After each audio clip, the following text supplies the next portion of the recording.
नमस्ते, मेरो नाम सुरेन्द्र तामाङ। म बालाजुबाट आएको। मेरो 3.5 वर्षको बच्चा चाहिँ अटिजम भएको भएर हामी उपचारको लागि यहाँ मुम्बईमा आएको हो। मेरो परिवारसँग आएको छ। नमस्ते, मेरो नाम उमा गले तामाङ हो। मेरो बाबुलाई अटिजम भएको कारणले चाहिँ हामी यहाँ ट्रिटमेन्ट गर्नको लागि आएको हो। नमस्ते, मेरो नाम विपना थापा। मेरो 3 वर्षको छोरालाई अटिजम भएर हामी उपचारको लागि मुम्बई न्युरोजेन हस्पिटलमा आएको छौँ। आज चाहिँ स्पिचको बारेमा केही कुराहरू गर्न गइरहेका छौँ। नमस्ते, मेरो नाम सुनिल हो। म इमाडोलबाट आएको हुँ र मेरो बच्चालाई नि ओटिजमको सिम्टम भएको हुनाले यहाँ न्युरोजेन थेरापीको लागि आएको हुँ। यो मुम्बईमा छ। Namaste, I'm Anisha Vishwas Kovekar. I'm a speech therapist working in Neurogen Brain and Spine Institute.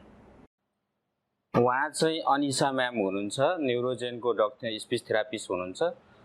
तो आपको जो भी स्पीच थेरेपी के बारे में कंसर्न्स है आप मुझे पूछ सकते हैं। तपाईहरु उहाँको स्पिच सम्बन्धी के कुरा क्वेशनहरु छ भने क्वेशन गर्न सक्नुहुन्छ। यो स्पिच ओटिजम थेरापी भन्नाले के बुझिन्छ र कस्तो बच्चाहरुको लागि हुन्छ उहाँसँग जानकारी pound. Second number question,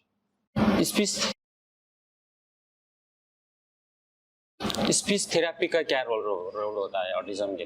speech therapist ये प्रोफेशनल होते हैं जो बच्चों को समझने में और उनका जो नीड्स होता है वो एक्सप्रेस करने में हेल्प करता है।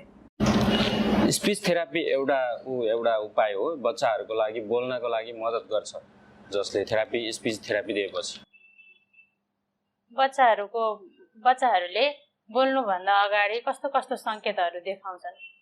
बच्चे बोलने से पहले क्या-क्या संकेत देता है? तो ऑटिज्म के बच्चों में ये देखा जाता है कि 1.5 to 2 इयर्स में स्पीच डेवलपमेंट नॉर्मल होता है। ऑटिज्मको बच्चालाई चाहिँ यस्तो के रे संकेत आउँछ कि 1 देखि 1.5 वर्षको बच्चालाई चाहिँ बोल्ने संकेतहरू आउँछ। तो at around 2 years to 2.5 years में ये जो भी स्पीच डेवलप होता है वो रिग्रेस हो जाता है। अराउन्ड 2 देखि 2.5 वर्षको चाहिँ बच्चाहरूलाई बोल्ने बोल्नलाई अलिक कम हुन्छ। तो ये इम्पॉर्टेंट होता है कि जब भी आपके बच्चे का स्पीच नहीं है तो आपको स्पीच थेरेपिस्ट के पास जाना जरूरी है। त्यही भएर जो बच्चाहरू बोल्दैन त्यो बच्चाको लागि स्पीच थेरापी दिनलाई धेरै जरुरी छ। के अर्को क्वेशन छ, स्पीच थेरापीको लागि चाहिँ बेस्ट टाइम कहिले हुन्छ? ये स्पीच थेरापी देने के लिए कौन सा टाइम अच्छा रहता है?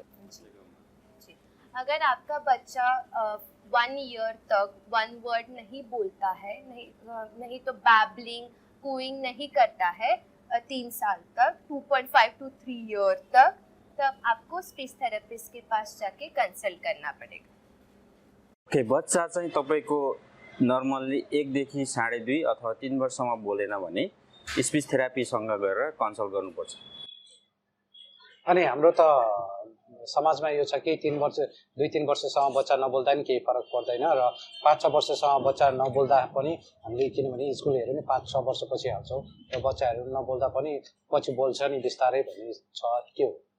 हमारे समाज में ऐसा है, बच्चे 3 साल तक तो नहीं बोलेगा और कुछ लोग बोलता है कि समाज में 6 साल से स्टार्ट करता है, तो हमके लिए कौन सा वेटिंग करना पड़ेगा कि नहीं 6 साल से भी? तो डिफरेंट बच्चे ना डिफरेंट एज में बोलना स्टार्ट करते हैं, लेकिन अगर बच्चा 2 इयर्स तक नहीं तो 2.5 इयर्स तक बात नहीं करता है तो जैसे कि मैंने पहले भी बोला आपको स्पीच थेरेपिस्ट के पास जाके कंसल्ट करना पड़ेगा। ओके, ठीक छ। बच्चा बोलेन भने तपाईको अब डिफरेंट बच्चाहरुको चाहिँ आफ्नै किसिमले आफै बोल्ने हुन्छ। यदि बोलेन 6 सालसम्म बोलेन भने चाहिँ स्पीच थेरापीसँग लानुपर्छ। संयुक्त परिवारमा बस्ने बच्चाहरू चाहिँ बोल्ने र एकल परिवारमा बस्ने बच्चाहरू चाहिँ ढिलो बोल्ने भन्ने मान्यता छ, यो के हो? लोगों का कहना है कि बच्चे जॉइंट फैमिली में रहता है तो अच्छे से बोल सकते हैं, पर स्मॉल फैमिली में रहते हैं तो नहीं बोलेगा। ऐसा क्या होता है क्या? ऐसा कुछ नहीं होता है। इधर बच्चे न्यूक्लियर फैमिली में नहीं तो जॉइंट फैमिली में बढ़ रहे हैं तो स्पीच पे असर होगा ये ज़रूरी नहीं है। ये इम्पॉर्टेंट है कि आप उनको स्पीच स्टिमुलेशन यानी कि उनके साथ बात करना बहुत ज़रूरी होता है। बच्चा सानो परिवारमा या ठुलो परिवारमा बस्नु भन्ने मतलब हुँदैन। यति मतलब हुन्छ कि बच्चाको लागि चाहिँ हामीलाई नै फोकस गर्नुपर्छ, बच्चासँग बोल्ने कोसिस गर्नुपर्छ। ओके, मेरो अर्को क्वेसन छ, बाबा आमा चाहिँ काममा बिजी भएको कारणले बच्चा एक्लै घरमा राखेर चाहिँ बच्चा ढिला बोलेको भन्ने चलन छ, हो त? लोगों को ऐसा कहना है कि बच्चे का ढीला बोलने के लिए वो वजह है कि बच्चे से एकल छोड़ दिया है, यही वजह होता है क्या? तो कहीं ऑब्जर्व किया जाता है कि दोनों पेरेंट्स वर्किंग होते हैं और बच्चों को मेड के साथ रखा जाता है, तो उस पे स्पीच डिले का असर हो सकता है। बच्चा दुईटै परिवार चाहिँ तपाईको बुवा आमा नै काममा बिजी भएपछि बच्चालाई चाहिँ हाउसमेटसँग राख्दाखेरि ढिला हुन सक्छ भन्ने कुरा सही हो। अगर आप मेड के साथ रख भी रहे हैं तो बच्चों को लैंग्वेज स्टिमुलेशन यानी कि बात में एंगेज करना बहुत ज़रूरी होता है। यदि बच्चालाई तपाईको बच्चालाई चाहिँ काम गर्नेसँग राखे पनि बोल्नको लागि चाहिँ एकदम कोसिस गर्नुपर्छ। अनि बच्चाहरूलाई यो धेरै एन्टिबायोटिकहरू दिँदाखेरि पनि बोल्नलाई ढिलो गर्छ र एन्टिबायोटिकहरूले इफेक्ट गर्छ भन्ने छ, त्यसमा चाहिँ के भन्नुहुन्छ? ये सच है कि हम बच्चे को जो एंटीबायोटिक देता है इसके वजह से स्पीच डिले होता है क्या? स्पीच डिले के बहुत सारे कॉजेस होते हैं।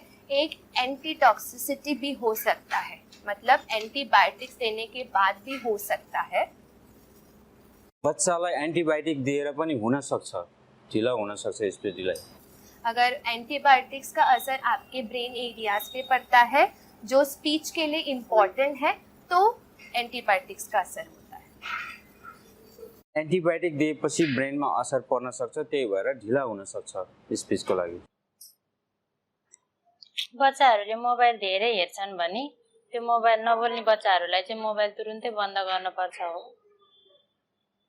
क्या ऐसा होता है कि बच्चे का आईपैड मोबाइल वगैरह खेलना देने की वजह से बच्चा को स्पीच डिले होता है, इसके लिए स्टॉप करना पड़ेगा कि नहीं? तो पहले 3 साल बच्चों के स्पीच डेवलप होने के लिए बहुत इम्पोर्टेंट होते हैं। पहिलो 3 वर्षसम्म चाहिँ बच्चाहरूको स्पीच आउनको लागि एकदम महत्त्वपूर्ण रहन्छ। तो आईपैड के एडवांसेस ने ऑफ कोर्स स्पीच में हेल्प किया है, लेकिन अगर आप ज़्यादा समय पे उनको आईपैड दे रहे हैं तो उनको स्पीच डिले हो सकता है। आईपैडको कारणले चाहिँ तपाईको बच्चाहरूले धेरै सिक्न सक्छ, तर धेरै समय खेल्न दियो भने चाहिँ त्यो बच्चाको चाहिँ स्पीच आउनको लागि प्रब्लम हुन सक्छ। तो ये इम्पोर्टेंट है कि आप उनको फ़ोन दे सकते हैं, लेकिन वो सुपरवाइज और उसका ड्यूरेशन ठीक होना चाहिए। हामी बच्चालाई आईपैड दिन सक्छ, तर त्यसको चाहिँ समय एकदमै महत्त्वपूर्ण हुन्छ, एकदम ड्युरेसन एकदम टाइमको चाहिँ ख्याल गर्नुपर्ने हुन्छ। मेरो क्वेसन छ, स्पीच थेरापीको लागि मेरो बच्चालाई चाहिँ कति ड्युरेसन दिनुपर्छ त, दिन सकिन्छ? बच्चे के लिए स्पीच थेरापी कितना सेशन देना पड़ेगा? जी, तो आप जब भी स्पीच थेरेपिस्ट के पास जाते हैं तो उनका असेसमेंट किया जाता है। स्पीच थेरापीसँग जानु भएपछि त्यसको एसेसमेन्ट, त्यसको परिमार्जनहरू हुन्छ। तो उससे हमें पता चलता है कि बच्चे का अंडरस्टैंडिंग, जो समझ और उनका बोलने का एज कितना है। त्यसपछि थाहा हुन्छ बच्चालाई कति टाइम पछि बोल्छ, त्यो सब त्यसपछि थाहा हुन्छ एसेसमेन्ट पछि। तो डिपेंडिंग ऑन सिवियरिटी हम उनको 30 मिनट्स मिनिमम, नहीं तो 1 आवर स्पीच थेरेपी सेशन दे सकते हैं।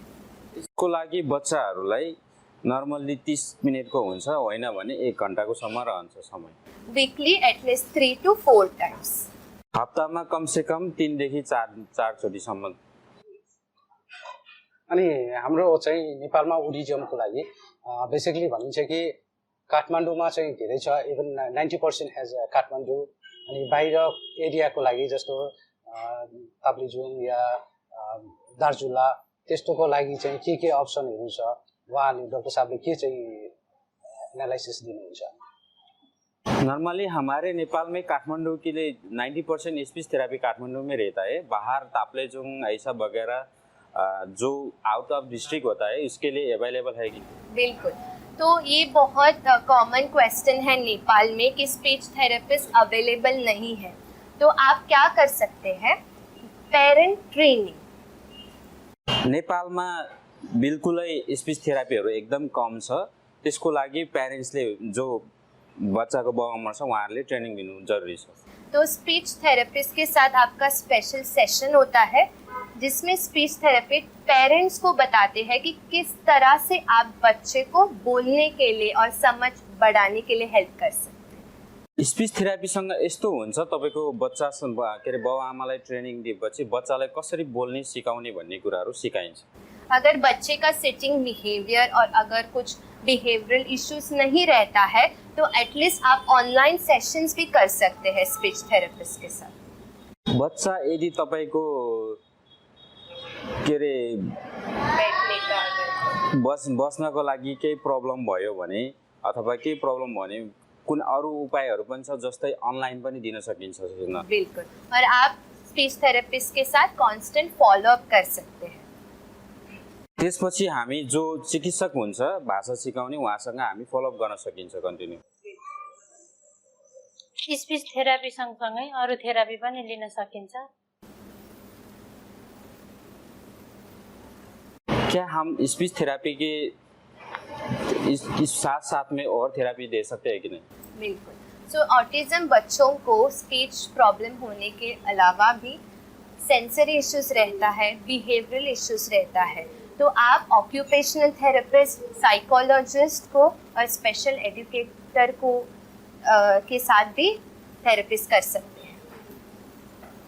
हुन्छ, तपाईको यो बाहेक अरू पनि उपायहरू हुन्छ बच्चाको लागि। अब अरू पनि सेसनहरू हुन्छ, साइकोलोजीको पनि हुन्छ, अनि तपाईको स्पेशल एजुकेसनको पनि हुन्छ, अनि त्यसपछि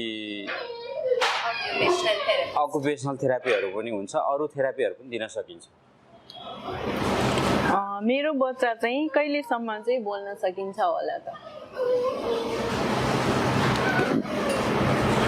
कितने एज से मेरे बच्चे बोल सकते हैं? जी, जैसे कि बच्चों का प्रॉपर एज हम नहीं बता सकते कि आपका बच्चा इस एज में बात करना स्टार्ट करेगा, तो डिफरेंट स्टेजेस होता है स्पीच डेभलपमेन्ट का।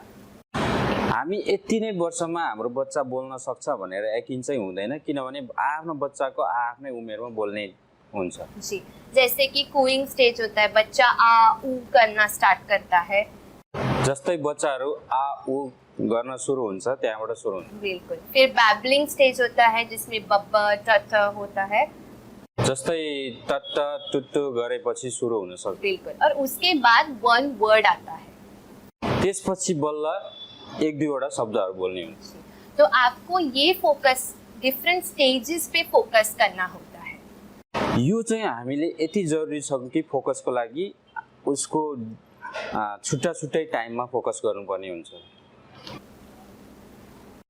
अनि त्यसको लागि हाम्रो बच्चाहरूको कुनै फेसबुकमा कुनै मोटर या मसिन राखेर या कुनै एक्सरसाइज हामीले दिन सक्छौँ कि सक्दैनौँ बोलने का लगी इम्प्रूवमेंट? बच्चे को बोलने के लिए हम क्या क्या एक्सरसाइज दे सकते हैं, जैसे कि इक्विपमेंट दे सकते हैं कि नहीं? बिल्कुल।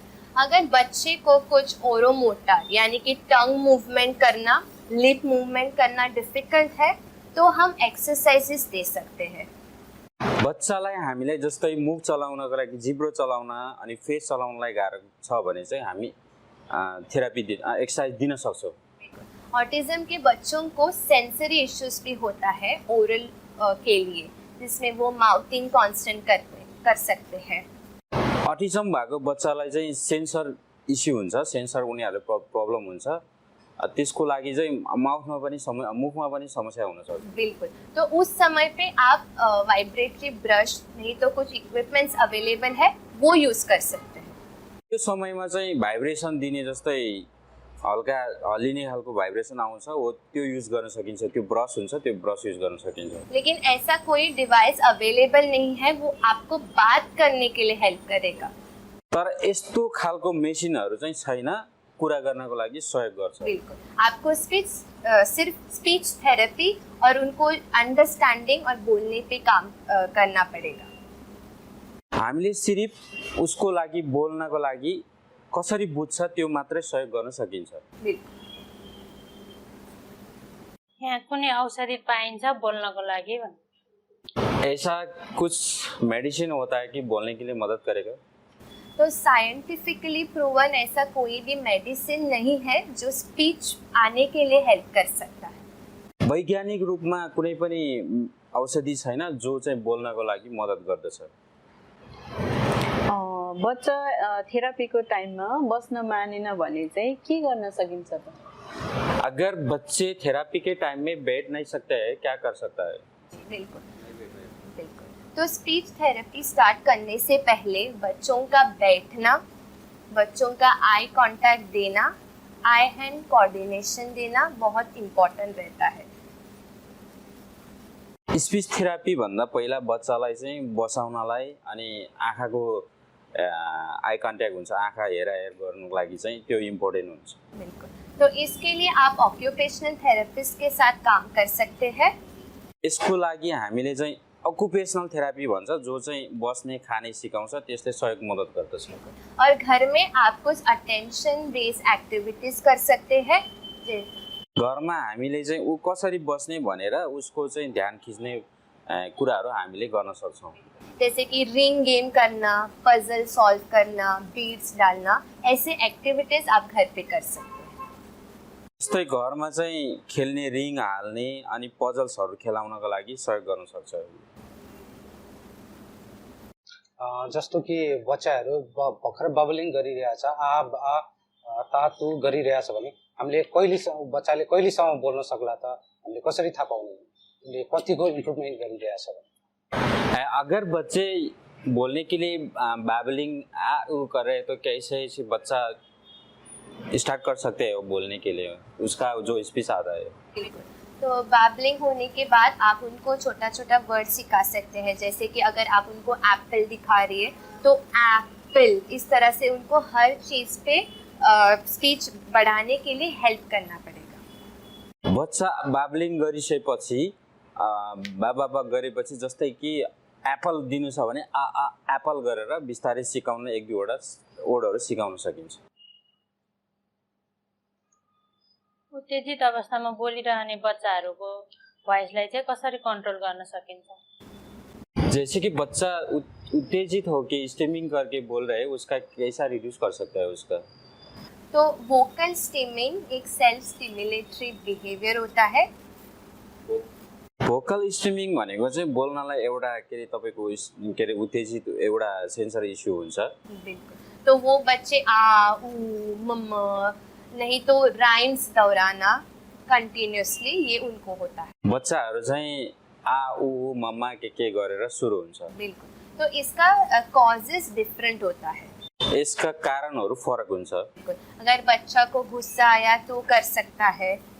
जस्तै बच्चा रिसायो भने गर्न सक्छ। बिल्कुल। तो आपको पहले थेरेपिस्ट के साथ बात करके रीजन उसका समझना चाहिए। त्यही भएर बच्चा चाहिँ हामीले त्यो बच्चालाई चाहिँ जो भाषा सिकाउने चिकित्सक हुन्छ उसँग कन्सल्ट गरेर मिलाउन सकिन्छ। आपको जब भी चाइल्ड वोकल स्टिमिंग करता है तब उनको कुछ अलग एक्टिविटीज में आपको एंगेज करना होता है। जस्तै बच्चाहरू उत्तेजित भएर बोल्न थाल्यो भने हामीले चाहिँ अलिकति के बोल्छ राइम्सहरू लगाएर उसलाई हामीले इन्गेज गराइराख्नु पर्ने हुन्छ। तो इसके लिए म्यूजिक थेरेपी भी हेल्प कर सकते हैं, नहीं तो फिजिकली बच्चों को एंगेज करना भी हेल्प कर सकते हैं। जस्तै हामीले चाहिँ उसलाई सङ्गीत सम्बन्धी सिकाएर अनि अथवा के अरे बोल्ने कुराहरू सम्बन्धी सिकाएर राख्न सकिन्छ। बच्चाको स्पिच र भाषा डेभलप गर्नको लागि चाहिँ हामीले घरमा के तरिकाहरू अपनाउन सकिन्छ त? हम बच्चे के लिए जो स्पीच आने के लिए क्या क्या कर सकते हैं घर पे? जी, तो पहले तो आपको बच्चे को कंटिन्यूअसली स्टिम्युलेट करना बहुत जरूरी है। जैसे कि बच्चों के साथ बात करना जरूरी है। हामीले बच्चाको लागि भाषा आउनका लागि उसँग सधैँ रहिरहनुपर्छ। हामीले कोसिस इन्गेज भएर बोल्नलाई सिकाइराख्नुपर्छ।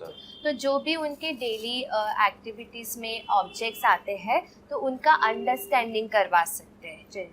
जस्तै घरमा उसको दिनदिनै उसको जुन कुराहरू आउँछ त्यसले चाहिँ हामीले सिक्नको लागि मद्दत गरौँ। बिल्कुल। अगर वो कुछ फ्रूट्स खा रहे हैं तो उनको बताना है कि आप ये बनाना खा रहे हो। अगर वो एक्शंस कुछ करवाए जैसे कि ड्रिंकिंग करे तो वो ड्रिंकिंग करवाना, जो कंटिन्यूसली उनको जो भी एक्टिविटीज कर रहे हैं उसके बारे में आपको बताना जरूरी होता है। जस्तै बच्चालाई चाहिँ अब उसले केराहरू खाइरहेछ भने केरा खाइरहेको सिकाउनुपर्छ।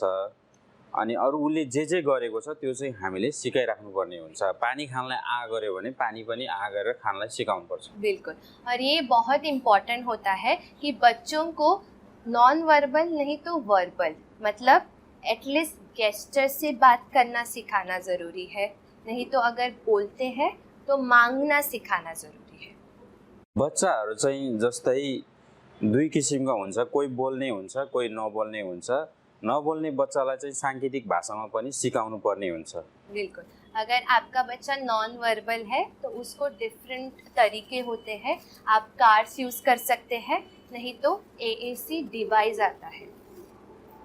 जस्तै त्यो बच्चा चाहिँ बोल्दैन भने चाहिँ नन भर्बल छ भने चाहिँ उसलाई कार्डहरू प्रयोग गर्न सकिन्छ अथवा AAC भन्ने एउटा मेसिन हुन्छ त्यो पनि प्रयोग गर्न सकिन्छ। बिल्कुल, अगर आपका चाइल्ड वर्बल है तो ये आपको फोकस करना है कि जब भी वो अपना नीड एक्सप्रेस करेगा तो वो बोल के एक्सप्रेस करे।